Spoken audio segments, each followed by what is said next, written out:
வாங்க, என்ன வேணும்? எனக்கு ஒரு பென்சிலும் ஒரு கேட்டேஜ் பென்னும் வேணும். இந்த மாதிரி இரேசர் வச்ச பென்சில் வாங்கிக்கிறீங்களா? இல்ல நார்மலா டிப் பென்சில் காட்டுங்க. இந்த பாக்ஸ்ல பாருங்க, நிறைய மாடல் இருக்கு.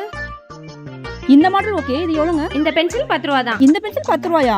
நீங்க கடைக்கு புதுசுன்னு நினைக்கிறேன். 100 ரூபா இருக்கும். 100 ரூபா போட்டுக்கோங்க. இந்த பென்சில் 10 ரூபா தானே, 100 ரூபாய்க்கு கேக்குது. நமக்கு லாபம் தான். சரி, இந்த பென்சில் 100 ரூபான்னு எடுத்துக்கோங்க. அதானே பார்த்தேன். இது 100 ரூபா தான். எனக்கு தெரியும், நான் வாங்கிக்கிறேன். கேட்டேஜ் பென் காட்டுங்க. இத பாருங்க, கிளிக் மாடல் கேட்ரேஜ் பென் புதுசா வந்திருக்கு. ஓ, கிளிக் மாடலா? நரட்டை பென் போல. இதுல ஒண்ணு நான் எடுத்துக்கிறேன். எவ்வளவுங்க இது? இந்த பென் 100 ரூபாய். 100 ரூபாயா? நீங்க கடைக்கு புதுசு, அதான் உங்களுக்கு தெரியல. இந்த பென் 10 ரூபா தான். 10 ரூபாய்க்கு தரீங்களா? என்னடா இது, 10 ரூபா பொருளை 100 வாங்குது, 100 ரூபா பொருளை 10 வாங்குது. சரி, நமக்கு 110 ரூபா வந்துருக்கு. சரி, 10 ரூபாய்க்கே எடுத்துக்கோங்க. இது 10 ரூபான்னு எனக்கு தெரியும். இது 10 ரூபா, இது 100 ரூபா. ரெண்டுக்கும் தனித்தனியா பில் போட்டுக்கோங்க. தனித்தனியா பில் கேக்குது. நமக்கு ஒன்றும் நஷ்டம் இல்லை. சரி, கொடுத்துருவோம். இந்தாங்க பில். பென்சில் 100 ரூபா, பென் 10 ரூபா. கரெக்டா பில் போட்டுருக்கீங்க. இந்தாங்க 110 ரூபா. வந்தது ஏட்டிக்கு போட்டியா இருந்தாலும் நமக்கு கணக்கு நேரம் ஆயிடுச்சு. திரும்பி வராங்க. இப்ப என்ன ஏட்டிக்கு போட்டியா பேச போறாங்களோ? இந்த 10 ரூபா பென் நான் வச்சுக்கிறேன். இந்த பென்சில் என் சிஸ்டர் வாங்கிட்டு வந்துட்டா.